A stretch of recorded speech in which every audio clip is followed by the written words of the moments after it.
Got a question for you here today. Was the whole NCAA investigation, the whole self-investigation, spending all this money for an outside law firm, was it all worth it for the University of Tennessee to be where it is right now? Now, you haven't reached the pinnacle, but you're in a pretty good spot right now. That's the question we're going to discuss here on a Wednesday, Locked On Vols. You are Locked On Vols, your daily podcast on the Tennessee Volunteers. Part of the Locked On Podcast Network, your team every day. What is up, everybody? Welcome into it, your Wednesday Locked On Vols, and I am your host, Eric Kane. So glad to have you guys along for us here today, whether you're in the commute to work, doing your workouts, in your cubicle already at work, wherever you find yourself listening to us here on Locked On Vols. Can't thank you enough for spending time with us. It truly, truly does mean a whole lot.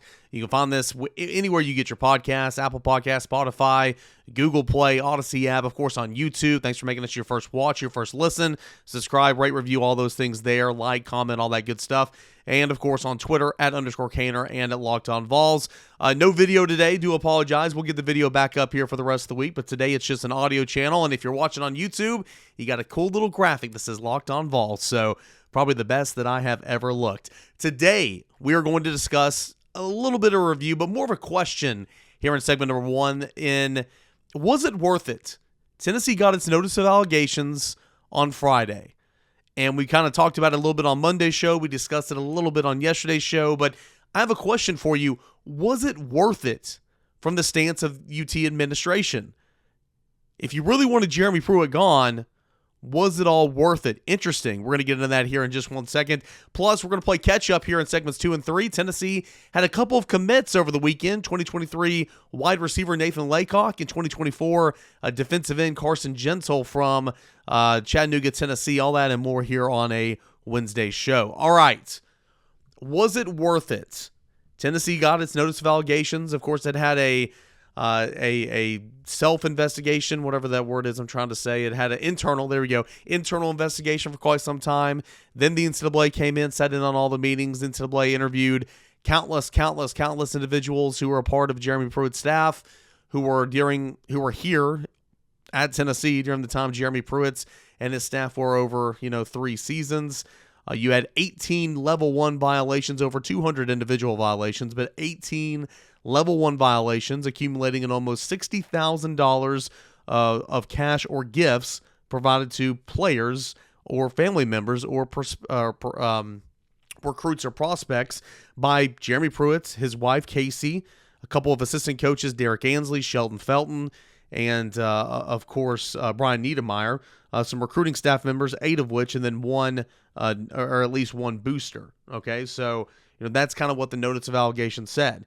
Again, it was a 51-page document. The NCAA does credit Tennessee for its great cooperation. It says it's a standard for anybody going through this process to follow in the lead of what Tennessee did throughout this process. It did not find that the university lacked institutional control, which was ginormous. Okay, it was that was huge. And again, that's one of the big points of emphasis that I'm going to go on and say this is why Tennessee will not be hammered when the punishments do kind of divvy out later in the fall. And then it said Tennessee, of course, 90 days to respond to the notice of allegation. The NCAA then has 60 days to get back into, what their final resolutions or whatever. I had a couple of people say, well, does this mean it's over? It doesn't mean it's over. Essentially, Tennessee will, if they're good, with everything that was mentioned in the notice of allegation, if they're not going to contest anything, then they'll just say, all right, we accept it, we're good on our end, and then the NCAA will have 60 days to come back and say, okay, so after, further conclusions and everything, this is what we're going to do. Your punishment, bam, bam, bam.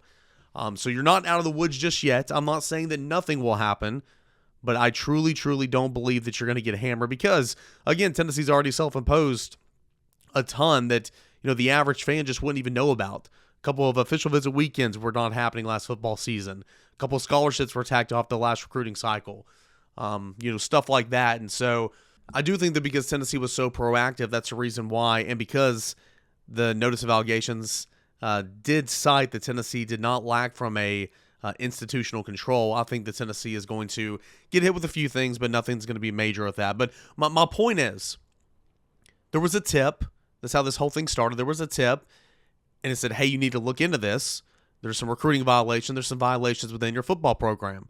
Tennessee looked into it, found some things, and then Tennessee kept digging and digging and digging and uncovered more and uncovered more and uncovered more during this internal investigation. I keep saying self. It's internal. And so, at the end of the day, Jeremy Pruitt, his buyouts at the conclusion of the 2020 season was $12.1 million. I'm not privy to those conversations. I'm not in the room. I'm not a part of University of Tennessee's administration, its staff, or anything like that. But its buyout was $12.1 million if it wanted to move on from Jeremy Pruitt. I wholeheartedly believe Jeremy Pruitt would have been the coach for Tennessee in 2022 or 2021 if that initial tip was not, brought forth to the University of Tennessee. But they had it. They dug. They found. They kept digging. They found. They kept digging and digging. They found. And so you had enough evidence to where you could fire Jeremy Pruitt and members of his staff for cause and get out of paying that $12.1 million. That's what Tennessee did. Now, what came with that was Jeremy Pruitt retaining counsel and suing the University of Tennessee. Tennessee having an NCAA investigation that lasted over a year and a half. Black eyes in the public for recruiting violations and all that. And you had national writers from all over the country taking shots at Tennessee, and that's still happening to this day. But again, some of that's par for the course. It's part of being a sports fan. It's part of breaking the rules, right? You have some of those black guys. You have other programs negatively recruiting against you saying, well, gosh, they're going to get hammered by the NCAA. Why do you want to go there? They don't have a head coach right now. Why do you want to go there? It's just Josh Heupel. That's who they settled on. He doesn't even have a staff yet. Why are you going to go there? And then Heupel got here and got his staff and all together and all that. And then ultimately went on through, had a 7-6 season, 7-5 regular season, lost the bowl game because a couple of people didn't play. And of course, you couldn't stop anybody defensively. It's worth pointing out, Purdue also had a couple people on offense that didn't play and still found a way to score, 49 points or whatever, 46 points, whatever. Nonetheless, my question is, was it worth it? Tennessee saved about $10 million when it's all said and done by going this route. Honestly, you saved closer to about that $12.1 million dollar figure I was talking about because you got out of paying the rest of the contracts for Derek Ansley as well, for Shelton Felton, for Brian Niedermeyer. So the University of Tennessee moved on from its coach. Its coach, it probably was having second thoughts about at the conclusion of the 2020 season because it was such a disaster. Not just the 3-7 record, but the team, the mindset, it was not great. You had a defensive line coach that was fired essentially mid-season. You had a head coach coaching the defensive line. It was not getting better. You had players darting for the transfer portal. The confidence level in the University of Tennessee, really in Jeremy Pruitt's, was not at an all-time high, and I don't believe that there were any allies inside that building that would go to bat for Jeremy Pruitt. It's not my job to sit here and say Jeremy Pruitt's a bad guy. It's not my job to sit here and say, Jeremy Pruitt's an awful coach and he deserved to be gone. That's not my job. My job is to kind of look at it, obviously be critical of the on-the-field play and the recruiting staff and all that. I tear that stuff apart. That's my job. But I'm looking at it like this and asking the question, was it worth it? Tennessee saved about $12 million throughout this whole process. You landed Josh Heupel. You had a really good season where you overperformed greatly in 2021. You certainly have not won any big games yet. You have not won the SEC East. You have not won the SEC. You've not reached a college football playoff yet. You've not won a national championship. I mean, we're entering year 2 here. So you have not reached the pinnacle here. You have not reached the end goal to where you sit back and say, oh, well, gosh, I'd do that 10 out of 10. But you are in a good spot right now. Tennessee football is very well respected for the most part around the SEC in terms of the way Josh Heupel is recruiting, the way that Josh Heupel is coaching, the way that this offense has come in and taken the SEC by storm. We heard from Coach David Cutcliffe yesterday, and he said that he doesn't expect the offense to have any type of letdown here in 2022. So you've got mad respect all around the league. Look at the development as well. Cedric Tillman last year, Theo Jackson last year, Hendon Hooker, granted he was a new player to the program, but you look at Hendon Hooker, Virginia Tech, and throughout his career, then Hendon Hooker at Tennessee under Josh Heupel, Joey Halsey, and Alex Golish. I mean, you look at all that, and I mean, Tennessee's got a whole lot of respect right now. So Tennessee's in a good spot. It's got work to do. I mean, it has got a whole lot of work to do. And there's some big games that Tennessee needs to win this upcoming fall. We know this. College football coaches, they get paid a lot, but they're not here for long. I mean, look at Dan Mullen. He won at Florida. I mean, you had a generational talent in Alabama you had to go up against a couple of times. I get that. But you have one really, really bad season, And that's all she wrote. He was gone. And of course, he said dumb stuff to the media and everything, but that just goes to show you the stress of winning in the SEC. Nobody's safe. So I'm not trying to say that Tennessee is in a great spot and Josh Heupel's untouchable, because he's not untouchable. But what I'm saying is Tennessee's in a really good spot right now. Was it worth it to save almost $12 million to kind of go through and, take a public black eye from other football conferences, other college football fans, and everybody around the sport, really? Was it worth it? I mean, at the end of the day, and again, breaking the rules is breaking the rules. Inducements is inducements. That $60,000 amount of total cash or gifts or whatever, that's against the rules. I mean, that is against the rules. That is inducement. But, I mean, it laughs in comparison to some of these name, image, and likeness deals right now, where you've got people coming to a university of, not Tennessee, more so I was thinking Jordan Addison, for reports of $3.1 million via the transfer portal. So, yeah, it's breaking the rules. But now with name, image, and likeness that was legal a year later after all this, and a couple years after all this, you see that number amount, $60,000, that's it.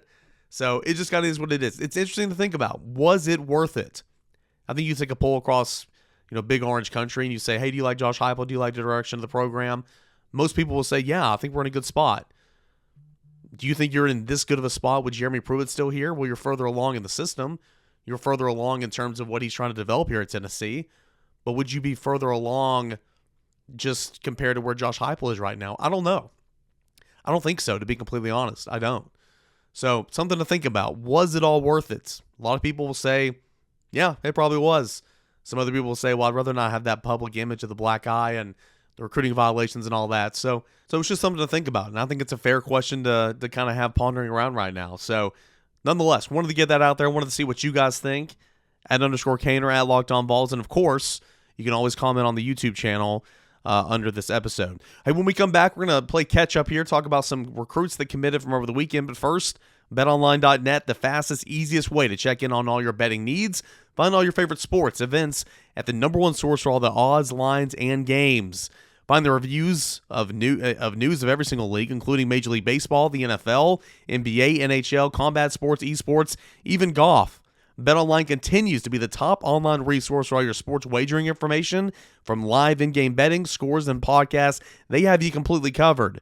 Head on over to betonline.com today or use your mobile device. Learn about all the latest trends and all the actions happening today. BetOnline.net, it is where the game starts.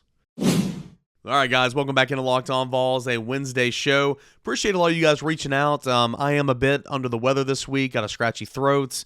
A little bit of a cold here, and I know I apologize like 4 or 5 times on yesterday's show, and a lot of you guys are like, guys, you're like, man, don't worry about it. Like, appreciate you toughing it through. Some of you guys told me to take the day off, and yeah, I probably should, but hey, ain't no quits in Locked On Vols, so we're going to get it out there each and every day. But I appreciate all the well wishes. I really do. And again, I feel like I'm doing a disservice if I don't apologize. That's why I do it. If I don't apologize for my scratchy voice, because it might not be sexy all the time, but it's better than this. But hopefully by the end of the week, we'll get back to those glorifying vocals, if you know what I'm saying. All right, let's move on here. Nathan Leacock. Leacock becomes the 19th commit for the class of 2023 for Tennessee, the third wide receiver commit, if you want to look at it that way. Of course, you have Nate Spillman, and Cam Selden is also wide receivers, so Nathan Leacock would be the third one there. And he's a guy that's been linked to Tennessee for a really, really long time. Again, he came in on his official visit, I want to say it was the second to last weekend of June for those June officials. And pretty much when he left campus, I want to say 4 or 5 days after that, is kind of when he made up his mind saying, hey, I'm going to attend the University of Tennessee, kind of let the coaching staff know. And then, honestly, we were on commit watch for him for quite some time. It took us a while to kind of iron out a date on when he was going to go. Talked with him. He said maybe the 17th, maybe the 18th. Ultimately, it was that 21st, which I guess was last Friday. And he committed to the University of Tennessee. Now, who is Nathan Leacock? He's 6'4", about 200 pounds. He is a really, really talented guy from Raleigh, North Carolina, where he attends Millbrook High School. He's the 15th rated prospect for North Carolina in that class of 2023. He chose Tennessee over a final grouping of Michigan, Mississippi State, Florida, North Carolina State, North Carolina, and West Virginia. And he joins an offensive recruiting class, of course, highlighted by 5-star Nico Iamaleava, 4-star tight end Ethan Davis, 4-star athlete Cam Selden, 3-star wide receiver Nate Spillman, 3-star running back Will Stallings, 3-star offensive lineman Aiden Bussell, and 3-star offensive tackle Shamarad Umarov. All right, here's the scouting report when I talked to his head football coach, Chris Button, and this is what he had to say about Cam Selden prior to his commitments. Quote, "The one word that describes Nathan is dynamic. That's his personality. That's his style of play. He's very personable kid with great energy. When you get him on the field, he's a dynamic playmaker. We have used him in a variety of ways. Regardless of how you get the ball in his hands, he's just dynamic. He finds ways to use all of his gifts. He can jump out of the gym and turn on the jets. He has great body control. He's just a dynamic player all the way around. Right off the get-go, he's a very intelligent young man. He obviously gets it done in the classroom with a 4.0 GPA. He's extremely intelligent. As you go through learning the game of football with limited experience in middle school, his ability to process really well has helped him with the ability to grow as a player. He's a social kid. He has great energy in all those settings that he's in, whether it's inside the classroom, on the field, or out in the community. He has great energy about himself," end quote. Again, that is from his head football coach from Millbrook High School, Chris Button. So some good things there on Nathan Leacock. So kind of what is Tennessee getting in this wide receiver in Nathan Leacock? Well, he's a bigger guy. Again, 6'4", about 200 pounds. He can play in the slot, but he's going to be primarily an outside guy. He's a physical guy, the perfect fit for Josh Heupel on the outside, kind of like Javonte Payton was a year ago. As a junior in 2021, he was an All-State recipient, hauling in 42 catches, over 1,000 yards, scoring 15 touchdowns in the process. Again, he was more of an outside guy, but can play in bunch trip sets in the slots. He's been seen down on the line as well, but primarily he is kind of projected as an outside guy. Earlier in the spring, Nathan Leacock said the thing that Tennessee likes about him is his size and speed and the ability to track the football. So when they pulled up the film, they showed me how I would be fitting in this offense. I think they liked how versatile I was because I'm a tall dude, but I'm also fast. Most of the time, those guys can only catch fades or jump balls on the outside, but I think I can do a lot more than that. That's why Tennessee likes me, end quote. That was Nathan Leacock earlier in the summer, and earlier in the spring, rather. When you watch this film, too, he's got really long strides. He gets behind the defensive secondary with really, really good speed, breaks away from defenders in that regard. He takes the top off the defense at the high school level, but has also shown the ability to run crisp routes inside the red zone as well. He's very unselfish, great blocker, both in outside zone and toss, stuff like that. He's active on screens, both bubble and tunnel. He makes the most of it when defenders are close in space. When plays break down, the receiver is really smart and intelligent. And so, here's a football play kind of for you going football 101.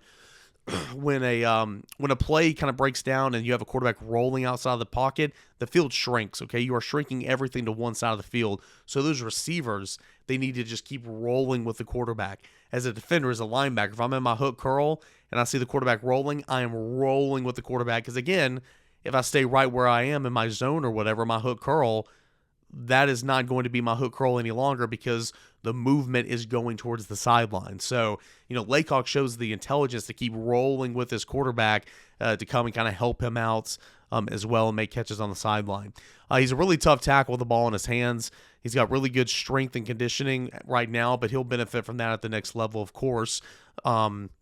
He's a really big fan of Kelsey Pope as well. This is what he said about Kelsey Pope earlier in the spring, quote, "Coach Pope is a young guy, so he can kind of relate to me. He actually played a year in the NFL, so he's got some good experience.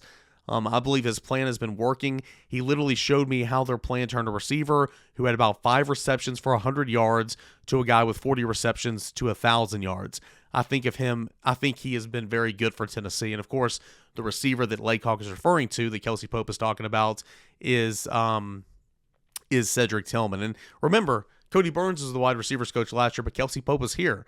Kelsey Pope was technically an off-the-field coach, but he was on the field of practice, and he was helping every single step of the way. He just wasn't on the sideline for games. So, what does this mean for the University of Tennessee? Well, like I said, third commitment of the class, joining Nate Spillman and athlete Cam Selden, who Cam Selden can play a little bit of both wide receiver and running back. He's the 8th pledge on the offensive side of the football for Tennessee.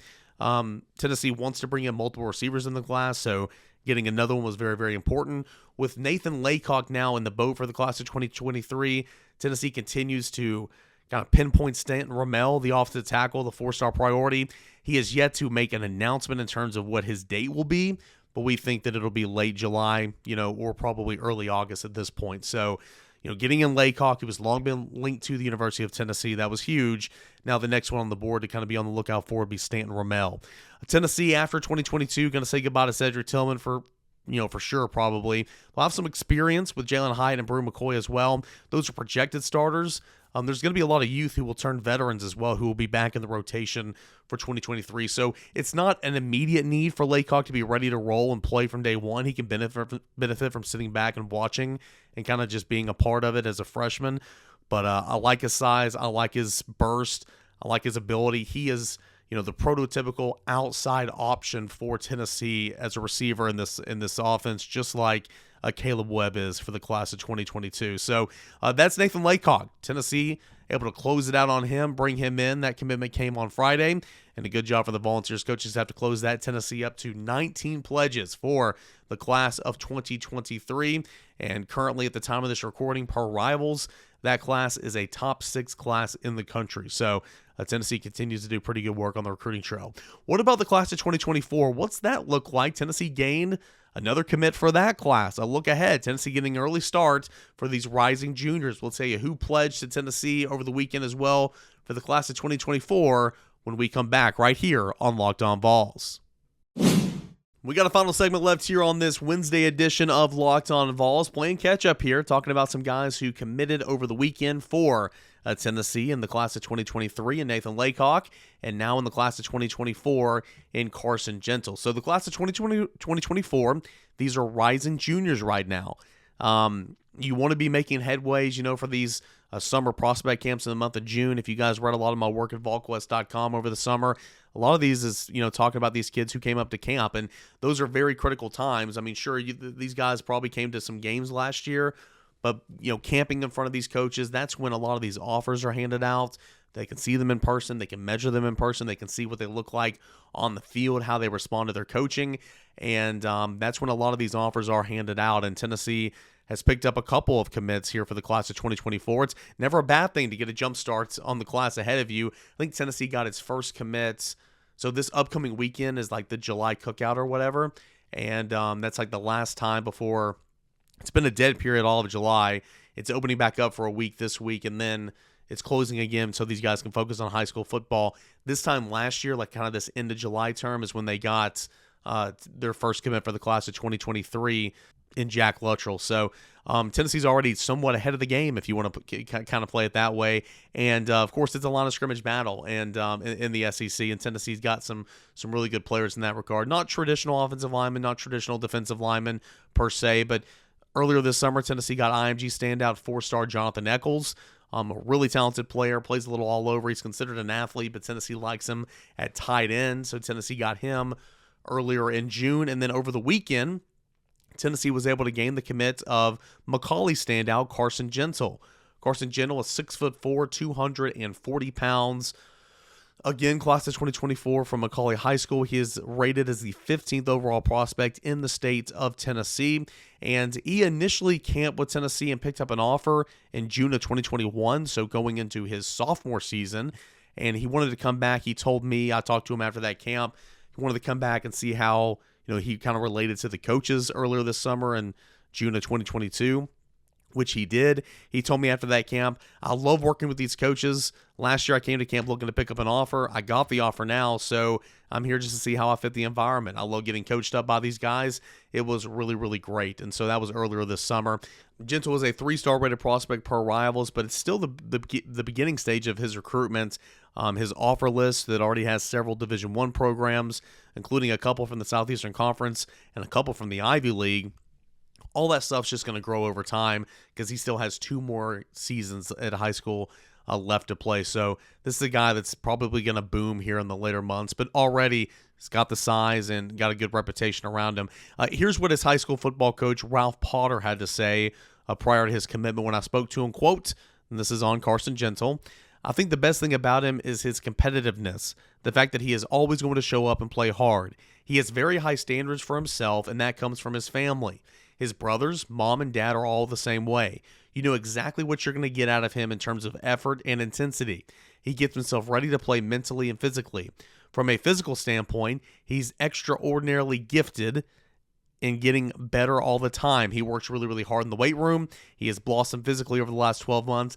I think his upside potential is really tremendous. I think he's going to be one of the best players in the country without a doubt. So that is from his, end quote, from his high school football coach, Ralph Potter, down at Macaulay High School. So more on Carson Gentle. What's this mean for the Vols? Like, who are they getting? Well, for the class of 2024, Tennessee is getting a 6'4", 240-pound versatile defensive player at the high school level. He's put on about 25 pounds of good weight this past year and probably will continue to do so over the next couple years as well. I mean, he's got the frame, right? He's got big hands, big feet, 6'4", so he can put on about 50 more pounds if we're being completely honest. At Macaulay, the new Vol pledge plays several techniques, including the edge, stack linebacker. He can play out of the box as well. I think his future is with a hand in the dirt. So like I said, he's got the frame, and depending on his speed and everything, which was not bad, but I think he would be more of an interior defensive lineman, or maybe that 5 technique than like a Leo per se, which is kind of what he plays in high school. He plays a little bit all over. Like I said, he can stack, he can play out of the box, he plays with a hand in the dirt, but I think his future is with a hand in the dirt. Rodney Gardner really likes his prospectus on the line there, and how he can project well at that position. He's explosive. He has really good acceleration. He shoots the gap very well, uses his speed to chase down the ball carrier. In-state prospect has good hands as well, working both the offensive tackles and getting them up when rushing the passer, trying to deflect the pass. He'll need to continue to working on coming out of his stance, as that lacks some explosion at times, and he'll need to really gain some weight and strengthen the strength and conditioning program over the next 2 years. But again, he's just a rising junior, okay? So his makeup is really, really good. He's got good instincts too. They immediately take over, and that always puts him around the football, making really, really good plays as an underclassman. What's it mean in terms for Tennessee? Well, it means Tennessee's already getting a talented player that's just becoming a junior right now. His freshman and sophomore season, or as a freshman 2 years ago, he was a Max Prep All-American. As a sophomore in 2021, he was named to the All-State team here in Tennessee. He's won back-to-back state championships to begin his high school career, playing a real big role on both of them. So he's a winner, right? He'll continue to develop over the next 2 years. He's already got the makings of being a solid defensive lineman and possesses some good athleticism to play in space at the high school level. With that blend of size and football IQ, Tennessee has landed a prospect that I believe will continue to blossom in terms of recruiting ranking and overall stature over the next couple of years. So it'll be a couple of years before Gentle reaches Rocky Top, and that's okay. By the fall of 2024, Tyler Barron and Byron Young will have left the program. The defensive line will also be without Elijah Simmons, DJ Terry, Karad Garland, and potentially Bryson Eason. A new look defensive front starring Tyree West, Jordan Phillips, and others. They're going to be looking for some rotational players, some depth players, especially late in games, because that is such a depth position, a rotational position. Gentle could be that on arrival, along with, a potential role in some minor packages, maybe NASCAR, getting after the quarterback, third down, stuff like that as well. But what's really big about this as well is it's the first in-state commit for the class of 2024. Jonathan Eccles is a prospect from Georgia who attends IMG Academy. Tennessee's got a really, really strong in-state class of 2024. So Carson Gentle is kind of kicking that off when you still have the likes of Evan Spillman, Boo Carter, Kamara Brown, Caleb Beasley, Steven Souls, Keeson Shepard.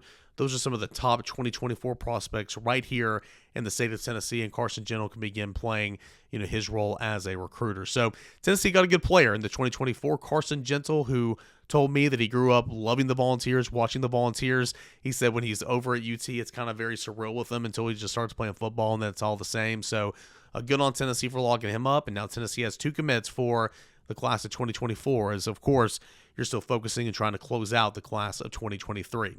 All right, that's going to do it here for this edition of Locked On Vols. We powered through yet again, guys. Hopefully my voice will get back to normal here as the week goes on. Thank you for dealing with that and for being patient with me. I appreciate all the well wishes. Just part of the job, baby. When you talk behind a microphone all day, every day, sometimes you go through it. It just is what it is. As always, thank you so much for making Locked On Vols your first listen. Check out Locked On SEC. Make that your second listen. Chris Gordy, he's doing his media tour right now. He's replaying all the interviews from SEC Football Media Days. Some really, really great stuff. Make that your second listen. That is Locked On SEC. Guys, as always, please subscribe on YouTube. Comment on the comment section. Rate me 5 stars. Leave me a positive review on Apple Podcasts. can't thank you enough for continuing to grow the show, and it is going to be massive come football season with camp starting on Sunday, so I can't wait for that. Guys, as always, thank you so much. Same time, same place. We'll do it again tomorrow right here on Locked On Vols.